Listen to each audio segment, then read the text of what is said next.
오늘은 새해 들어 두 번째 주일을 맞습니다.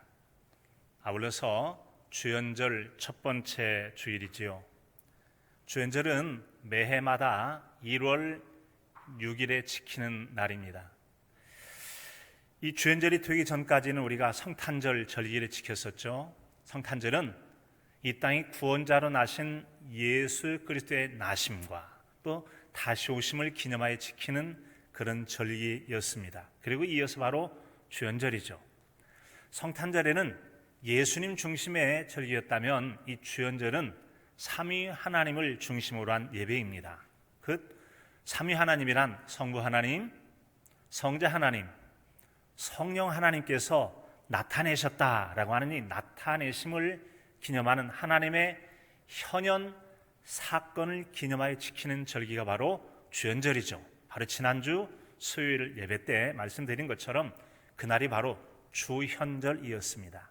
예수님께 세례를 받고 오실 때 예수님이 계셨고 성령님께서 비둘기처럼 예수님 위에 임하셨고 하늘에서는 이는 내 사랑하는 아들이요 내 기뻐하는 자다라고 하는 말씀을 통하여 성부, 성자, 성령 이 삼위 하나님께서 그 자리에 함께 하셨던 사건을 기념하는 거죠. 하나님의 나타내심을 기념하여 지킨 그 절기가 바로 이 주현절입니다.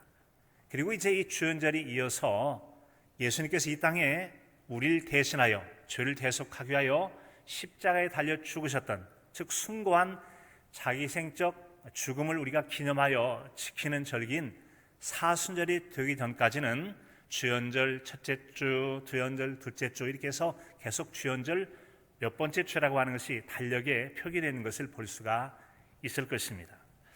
자, 아울러서 우리는 이제 매해 1월 둘째 주일은 재직휴 헌신 예배를 드립니다. 재직이란 말은 세례를 받고 집사로 임명을 받게 되면 재직이라고 말하고 있죠. 자, 집사란 말은 일을 맡았다라는 얘기로서 교회에서 주도적인 일을 감당하는 사람을 가리켜서 집사님 이렇게 부르는 거죠. 집사님이란 교회에서 일을 열심히 하는 분, 그런 말도 될 것입니다. 자, 그래서 이 재직휴 헌신 예배는 새롭게 금년도에 집사로 임명을 받은 분을 비롯해서 이제 모든 성도님과 함께 예배를 드리게 되는데요. 특별히 이제 우리가 자기 직분을 주님 앞에 헌신적으로 잘 봉사해 드리자라는 그런 다짐의 마음으로 예배를 드리는 것을 우리는 또한 헌신 예배라고 합니다.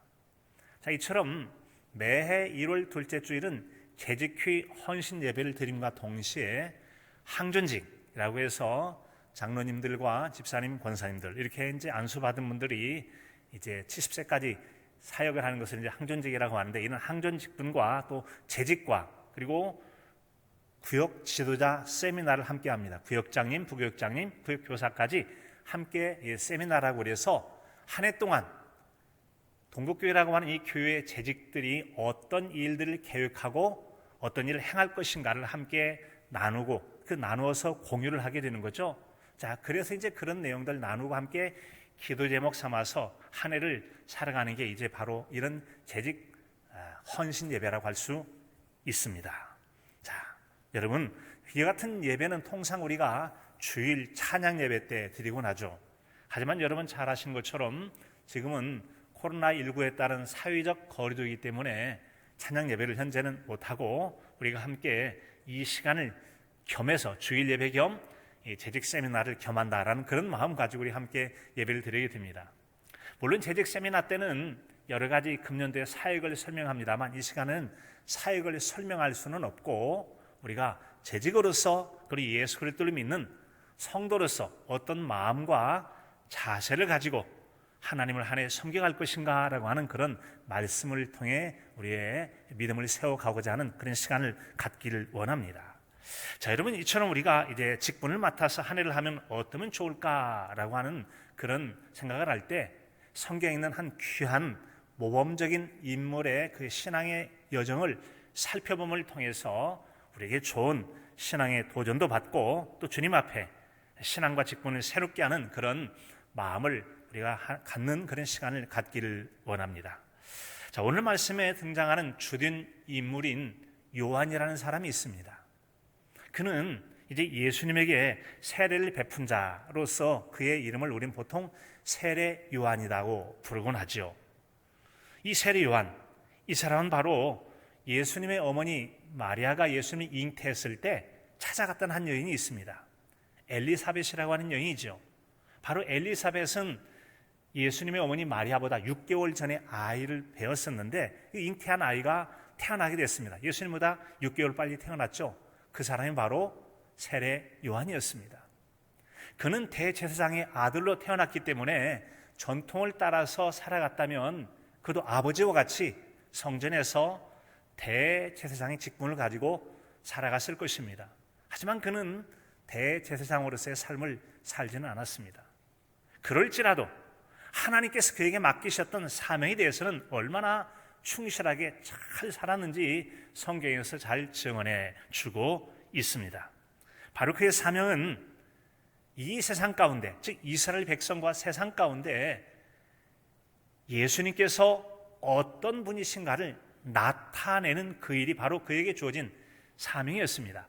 이스라엘 가운데 예수님이 어떤 분이신지를 나타내는 일, 그것이 바로 세례 요한의 사명이었고, 그는 전 생애를 걸쳐서 오직 예수 그리스도 그분이 어떤 분이신지 오시기 전에 길을 예비하고 세례를 받은 이후에 그분에 대해서 어떤 분이신지를 드러냄을 통해서 자신에게 주어진 사명을 얼마나 잘 감당했는지 모릅니다. 따라서 우리는 이와 같은 요한의 신앙을 살펴보면서 예수님 믿는 신앙인으로서 우리도 또 자신의 믿음에 도움을 얻는 귀한 은혜 시간을 갖고자 합니다. 자, 여러분, 우리가 요한을 생각하면서 이 세상을 바라볼 때 세상에 많은 사람들은 내가 누구야 라고 해서 자기를 드러내고 사는 사람들을 참으로 많이 보게 됩니다. 자, 사람이 어떤 일을 하든 또 누구와 만나든지 간에 자신의 좋은 점을 나타내고 뽐내며 살고 싶은 그런 욕망이 있죠. 자기 자랑의 욕구라는 게 있습니다. 그래서 자기를 적극적으로 소개하고 또 자기를 자랑하는 PR 시대, 자기를 잘 설명하고 소개하는 그런 시대를 PR 시대라고 하죠. 이런 PR 시대에는 자랑거리를 만들기도 합니다. 그리고 기회가 되는 대로 적절할 때 자랑거리를 잘 풀어놓아서 자기를 소개하기도 하고 자기를 알리기도 합니다. 자신을 이렇게 적절하게 소개하고 알리는데 만약에 뒤처지게 된다면 치열한 경쟁 사회 속에서 때는 밀리게 되는 경우가 있기도 합니다. 그래서 모든 삶의 현장과 또 어떤 과정이나 절차 가운데는 자기를 알리고 나타내는 게 얼마나 중요한지 몰라요. 한 예로서 학생들이 학교를 지나가려고 할 때 자소서, 줄이면 자소서죠. 자기를 소개하는 설명을 잘 써야 됩니다. 직장인들이 어떤 사람이 직장에 취업을 하려 할 때 취업에서 자기 소개서를 잘 소개해야 돼요. 학생은 나는 앞으로 학교에 가서 어떻게 하겠다. 직장에 취업하려고 하는 사람은 내가 취업하는 이 분야에 대해서 나는 이 회사를 어떻게 이해하고 내일 어떻게 잘 해보겠다. 이렇게 해서 자기를 잘 소개함으로 상대방에게 좋은 감정을 심고 신임을 얻어야 또 좋게 평가를 받아야 호감을 얻어야만 취업도 할 수도 있고 학교에 진학을 할 수도 있죠.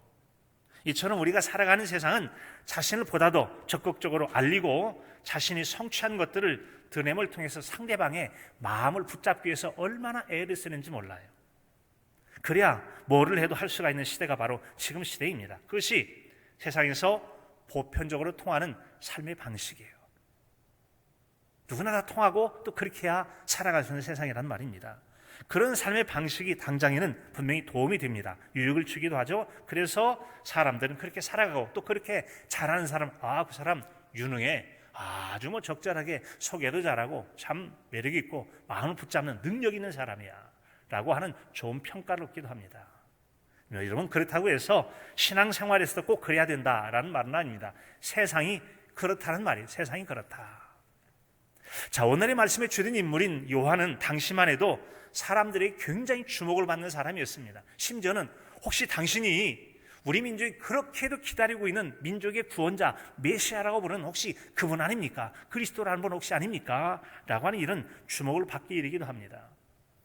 요한복음 1장 19절로 20절에 보면 이렇게 말씀하고 있죠.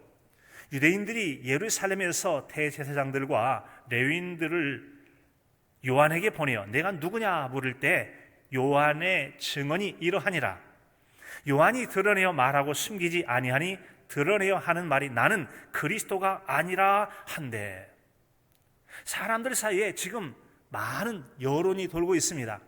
지금 광야에서 대제사장의 아들인데 성전에 있지 않고 광야에 나가서 옷 행색은 참 초라해 보이지만 아주 막 불의 사자처럼 열심히 말씀을 전하고 세례를 베푼, 혹시 그분이 하나님께 장차 우리에게 보내시라고 했던 그 구원자, 그분 아닐까? 라고 해서 여러분, 일종의 대제사장들과 레위 사람들을 백성들이 대표로 요한에게 보낸 거예요. 그리고는 묻죠. 혹시 당신이 우리가 기다리는 그 메시아 그리스도 아니십니까? 라고 이렇게 묻게 이랬어요. 얼마나 많은 사람에게 주목을 받는 사람이었는지를 짐작할 수가 있습니다. 틀림없이 이 사람이 그럴 거다는 얘기가 많이 있을 거니까 정말 그런지. 시시했더라면 제사장들이 갔겠습니까? 레위인들이 갔겠어요?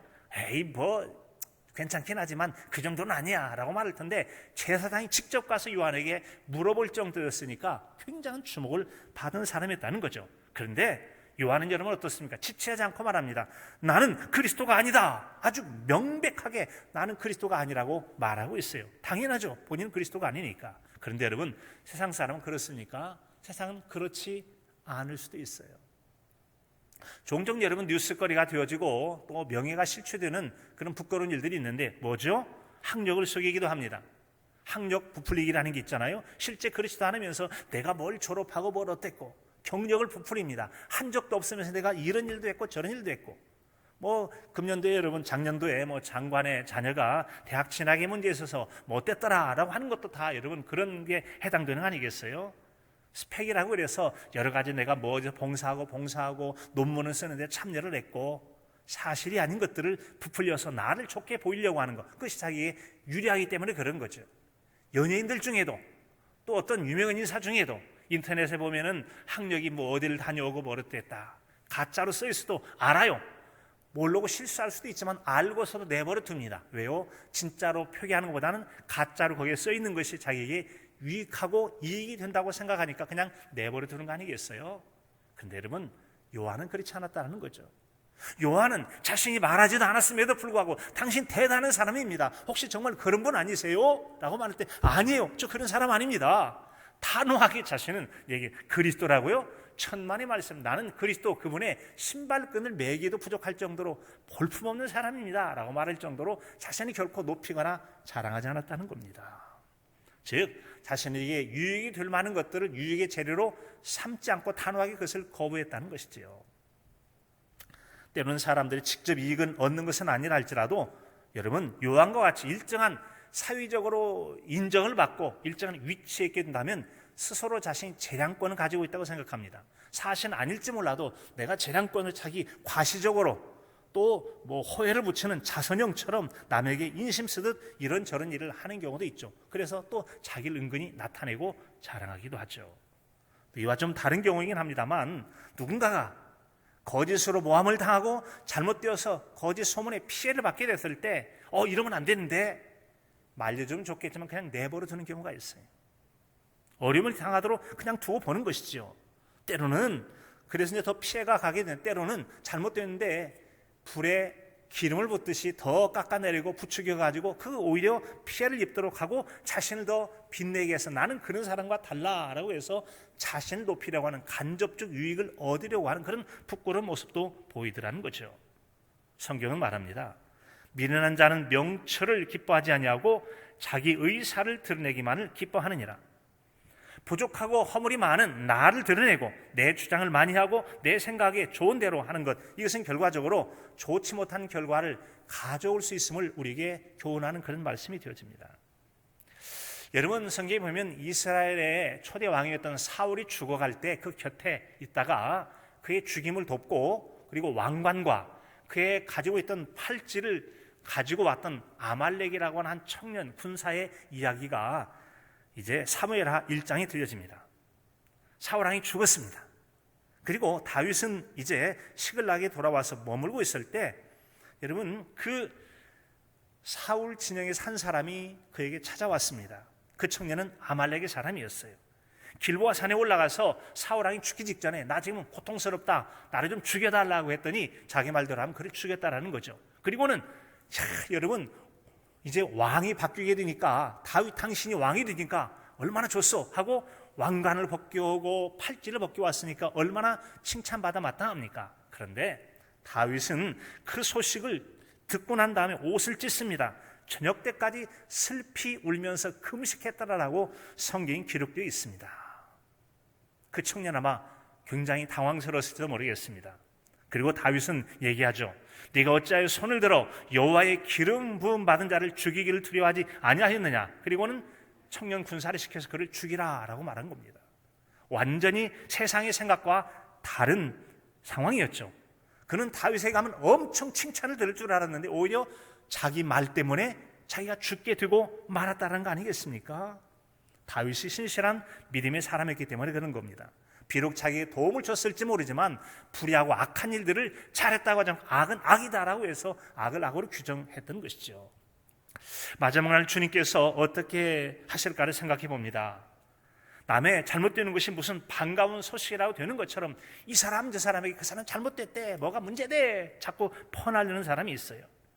자기 말에 귀를 기울인 사람을 불러 모아서 내 얘기 들어봐, 내 얘기 들어봐, 좋지 않은 얘기를 막 퍼나르고 전하는 사람이 있을 수도 있습니다. 혹시 그러다가 우리가 사망 가운데 하나님 앞에서 던져지지 않을까 겁이 나기도 합니다. 우린 여러분 그런 소식이 아닌 구주 예수 그리스도의 십자가의 죽으심과 부활이라고 하는 복음을 전하며 그분의 삶을 나타내는 성도로 살아가야 될 줄로 믿습니다. 그것이 진정 복음의 일꾼으로 살아가는 방식이고 그리스도인의 본분이며 그리스도인다운 삶의 본질이라고 할 수가 있을 것입니다. 자기를 나타내고 인정과 상을 받으려다가 죽임을 당했던 이방인 그 아말렉 군사와 같은 삶을 우리는 살아서는 안 될 것입니다. 그런 삶은 그리스도의 영이 없는 삶입니다. 그리스도의 영이 아닌 세상의 영을 가지고 살아가는 것이죠. 따라서 우리가 진정 그리스도의 영을 받은 자, 성령을 받은 자, 예수 그리스도를 나의 구주로 고백하는 사람이라고 한다면 여러분 우리는 말과 행동 속에 내 안에 들어계신 예수 그리스도를 세상 가운데 나타내며 사는 삶을 살기를 힘써야 할 것입니다. 그래서 고린도후서 2장 14절 이하로 15절에 보면은 항상 우리를 그리스도 안에서 이기게 하시고 우리로 말미암아 각처에서 그리스도를 아는 냄새를 나타내시는 하나님께 감사하노라. 우리는 구원을 받는 자들에게나 망하는 자들에게나 하나님 앞에서 그리스도의 향기니라고 했습니다. 우리는 어디 가든지 간에 그리스도의 향기와 그리스도의 냄새를 나타내므로 우리를 통하여 세상 가운데 그리스도를 보도록 그리스도를 나타내는 삶을 살아가야 될 줄로 믿습니다. 누군가가 자기 말에 주목하는 사람에게 과시를 하면서 인정을 받아보겠다고 말과 행동 하나 때문에 아말렉 사람처럼 죽임이 올 수도 있음을 생각하고 또 훗날에 하나님 앞에 심판당할 수 있음을 생각하고 신앙인다운 가치관을 가지고 세상 사람과는 다르게 구별된 덕을 세워가는 복된 저 여러분의 신앙의 삶을 살아가시기를 간절함으로 축복합니다. 자, 여러분 오늘 우리가 요한을 통해서 보게 되는 것은 좋은 직분자는 철저하게 예수님의 이름을 나타내는 삶을 살아가야 함을 배우게 되어집니다. 각 사람이 여러분 각자 일터에 살아가는 곳에서 자신이 맡은 일을 성실하게 잘 수행해가는 것 참으로 귀한 일이죠. 그렇게 하게 된다면 그를 고용한 회사에서 또 그를 지도하는 여러분 사장, 고용주 같은 경우는 아마 그를 좋은 평가를 내리게 될 겁니다. 참 좋은 사람이야. 참 일을 잘하네. 성실하네. 그래서 때가 되면 그에게 상을 줄 수도 있고 때가 되어지면 진급도 시키고 때가 되어지면 아주 회사의 중요한 일을 맡기고 싶어서 그 때를 기다리게 될 것입니다. 자, 여러분 이와 같이 우리가 세상에서 열심히 산다고 하는 것은 직장인뿐만 아니라 신앙인으로서의 삶도 마찬가지일 수 있습니다.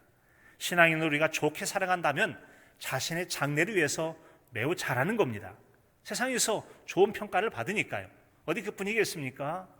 신앙인으로 잘 살아간다면 우리는 덩달아서 그 사람이 예수님 믿는 사람이라니까 참 좋은 일하고 살아.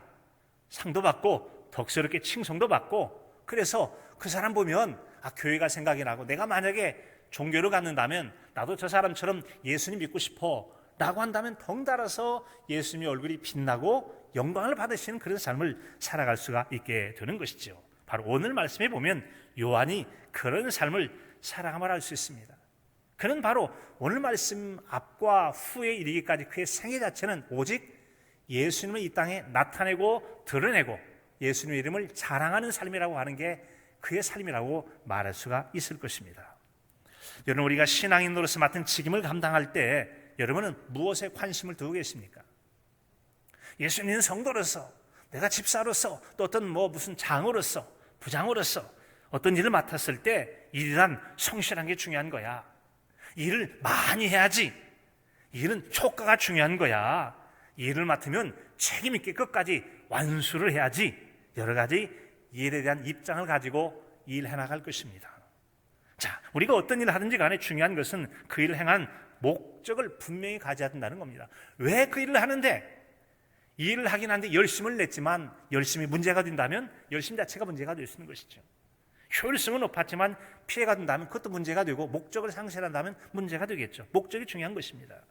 바울 사도 같은 경우는 우리가 어떤 일을 하든지 어떤 삶을 살아가든지 간에 목적이 분명한 삶을 살라고 하는 말씀을 고린도전서 10장 31절에서 이렇게 말씀하잖아요. 너희가 먹든지 마시든지 무엇을 하든지 다 하나님의 영광을 위하여 하라. 같이 해볼까요? 하나님의 영광을 위하여 하라. 하나님의 영광이라는 목적이 분명했다고 하는 것이지요. 자, 여러분, 이처럼 우리가 영광을 위하는 삶, 직장인들이 회사에 유익이 되어지고 많은 이윤을 창출하게 된다면 그는 목적을 잘하는 직장인으로서 칭송받고 좋은 평가를 받게 될 것입니다. 자, 여러분, 바울 사도가 또한 어떤 명목으로 무슨 일을 한다 할지라도 이 목표를 분명히 하고 해야 된다라고 하는 것이지요. 바로 세례 요한이 그런 삶을 살았기에 우리는 세례 요한이 자신에게 주어진 직임을 어떤 목적의식을 가지고 어떤 자세와 태도와 마음가짐을 가지고 했는 이것을 바라볼 때 우리가 여러분 신앙인으로서 뿐만 아니라 세상을 살아갈 때 어떤 일을 해야 될 사람으로서 직장인이 됐든 사회인이 됐든지 간에 좋은 평가를 받는 비결을 바로 그의 모습을 통해서 발견할 수 있다는 거죠. 즉 지혜와 교훈을 얻게 되어집니다. 요한은 우리에게 여러분 이처럼 신앙인으로서 직분에 대한 바른 자세뿐만 아니라 직업인으로서의 바른 자세를 돌아보게 만들어줍니다. 자, 그는 여러분 주된 임무가 무엇인지 그는 바로 자신의 관계된 말씀뿐만 아니라 자신의 고백을 통해서 자신이 어떤 일을 하는 사람인지를 우리에게 잘 보여주고 있어요. 이를테면 요한복음 1장 6절로 8절까지 쭉 보면 하나님께로부터 보내심을 받은 사람이 있으니 그의 이름은 요한이라. 그가 증언하러 왔으니, 즉 증언하는 일이 그가 하는 일이죠. 곧 빛에 대하여 증언하고 모든 사람이 자기로 말미암아 믿게 하려 함이라. 빛은 곧 예수 그리스도신데요, 예수님을 증언하고 예수님에 대해서 믿게 하는 이 일을 위해서 자신이 이 땅에 왔다라는 거죠. 자신의 사명이 무엇인지를 분명히 알고 있었어요. 나는 뭐 하는 사람인가? 자기 정체성이라고 말해요. 8절에도 보면은 그는 빛이 아니요 이 빛에 대하여 증언하러 온 자라라고 했어요. 자신의 목적의식, 자신에게 주어진 사명을 알고 살아간 사람이다라고 할 수 있죠. 한마디로 말하면 자기 분수를 알았던 겁니다. 자기 분수를 알아요. 싫어하는 상사의 10가지 유형이라고 하는 글이 있더라고요. 그거 보니까 4번째 유형이 있습니다. 부하 직원의 공로를 가르치는 상사. 여러분, 누군가는 다 누군가의 상사일 수도 있고 또 누군가의 하급자일 수도 있어요. 관계 속에서는 그런 위아래가 있을 수 있게 되어지는데 여러분, 모든 사람이 완전한 사람 없고 허물은 다 있을 수 있습니다. 그런데 여러 허물 중에서 하급 직원의 공로를 마치 자기가 한 것처럼 가르친다고 하는 것, 이것은 여러분 하급 직원에게 굉장히 기분 나쁜 상사라고 하는 것입니다. 그런데 여러분, 이처럼 낮은 사람이라도 윗사람이 자기 공로를 가르친다면 기분 나쁜데 서로 위아래가 아닌 관계 속에서 누군가의 공로를 가르친다면 여러분 어떻게 했어요? 기분이 더 나쁘겠죠? 그런데 만약에 우리보다 높으신 하나님께서 우리에게 베푸르신 은혜를 마치 자기가 한 것처럼 하나님의 공로를 가르치고 자신이 영광을 받겠다고, 자신이 자랑하고 자신이 과시하고 마치 하나님의 은혜는 쏙 빼버리고 내가 했어 라고 말한다면 하나님 마음이 여러분 얼마나 참 기가 막히고 그러시겠습니까? 아마 하나님께서 어이가 없다 하시지 않겠습니까? 여러분, 이사야서 42장 8절에 보면은 나는 여호와이니 이는 내 이름이라 나는 내 영광을 다른 자에게, 내 찬송을 우상에게 주지 아니하리라 라고 말씀하셨어요. 하나님 마땅히 받으실 찬송과 영광을 다른 자 우상에게 준다고 절대 안 되지.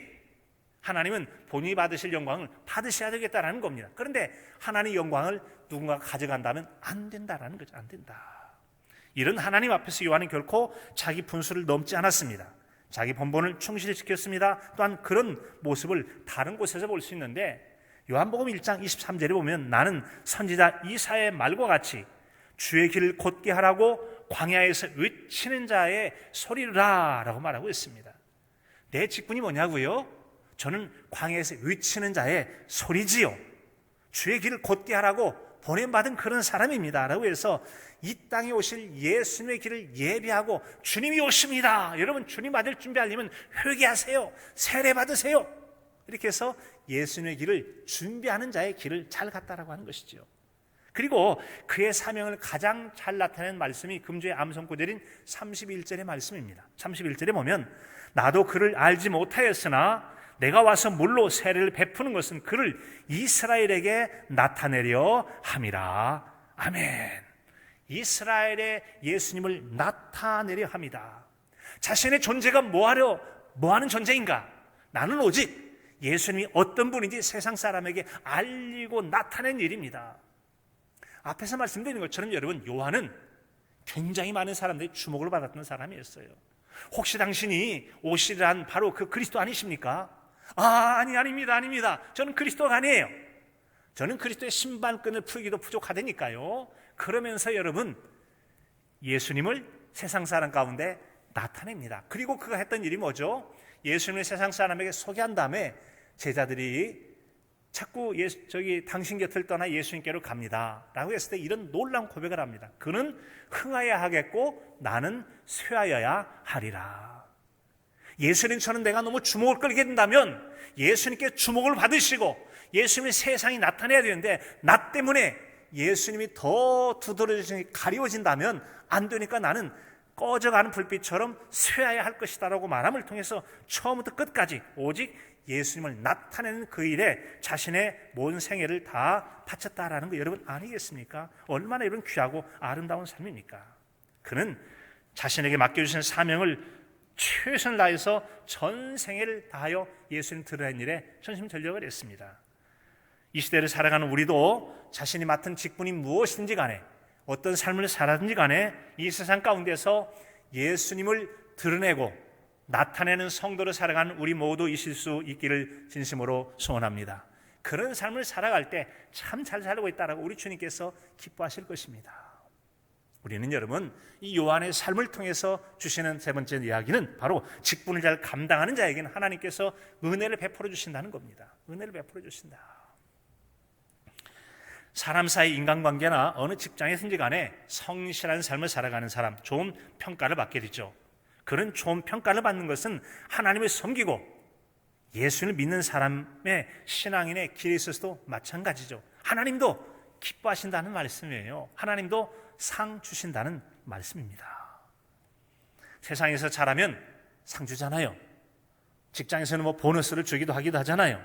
그런 것처럼 하나님께서도 신실한 신앙의 사람들을 귀하게 계십니다. 어려움이 있을 때 도우시기도 하시고, 또 여러분 때에 따라 돕는 은혜로 복을 주시기도 하고 은사를 주시기도 하십니다. 자, 그래서 우리가 자기 본분을 알고 충성을 다할 때 복 주신다는 이런 믿음을 가지고 사는 게 중요하죠. 하나님께 나아가는 자는 반드시 그가 자기를 찾는 자들에게 상 주신이 있음을 믿어야 할지니라. 사랑하는 성도 여러분, 하나님 믿고 나아갈 때 하나님께서 믿음 생활 잘하면 상 주신다라는 이 믿음을 가지고 나갈 때 믿음을 보시고 또 믿음대로 열심히 살아가는 자에게 상을 베풀어 주실 줄로 믿습니다. 그 믿음 있는 자를 하나님이 기뻐하신대요. 나는 상을 기대하지 않아요. 별로 안 기뻐하십니다. 하나님 저 상 주세요. 그래, 그런 상 받을 마음 가지고 사는 건 내가 기뻐하고 믿음대로 상 줄게. 주님의 약속이에요. 히브리서 11장 6절의 말씀이지 않습니까? 자, 이처럼 잘하면 마태복음 25장 21절에는 말씀처럼 잘하였다. 착하고 충성된 종아, 내가 작은 일에 충성하였음에 내가 많은 것을 내게 맡기리니 내 주인의 즐거움에 참여할지어다 라고 우리 주님의 칭찬이 있을 거라는 말씀이에요. 여러분, 성경에 보면 이스라엘 사람으로서 타국에 나가서 총리 일을 잘하고 여러분 그곳에서 여러분 귀하게 인정을 받았던 두 사람의 이야기가 나옵니다. 애굽에서 총리를 했던 요셉이라는 사람이 있고, 또 바벨론에서 4대 왕에 걸쳐서 총리를 했던 다니엘이라는 사람이 있음을 볼 수가 있습니다. 그런데 여러분, 이 두 사람을 성경을 통해 잘 연구해 보면 일정한 공통점이라는 게 있습니다. 그들은 여러분 한마디로 말하면 다른 사람과 아주 잘 지낸 처세에 능통한 사람이냐, 그런 내용은 잘 보이지 않습니다. 처세를 잘해야 성공하는 세상 가운데 그들은 처세하거나 좋은 배경을 갖지 못했어요. 요셉은 형들에 의해서 애굽의 노예로 팔려간 사람입니다. 다니엘은 나라가 망해버렸어요. 어릴 때 포로로 끌려간 포로 중에 한 사람이었어요. 배경이 좋습니까? 처세가 뛰어납니까? 그러지도 않았어요. 다니엘을 보면 얼마나 사람이 융통성이 없어 보이는지, 아이고 저렇게 답답하게 살아서 되냐 말이지, 좀 재치있게 좀 살고 융통성 있게 살아야지. 다니엘을 보면 정말 마음이 답답함이 느껴지기도 합니다. 그러나 세상에서는 융통성이 없어 보이지만 하나님 앞에서는 충직한 믿음의 사람이었다라고 말할 수가 있는 것이죠.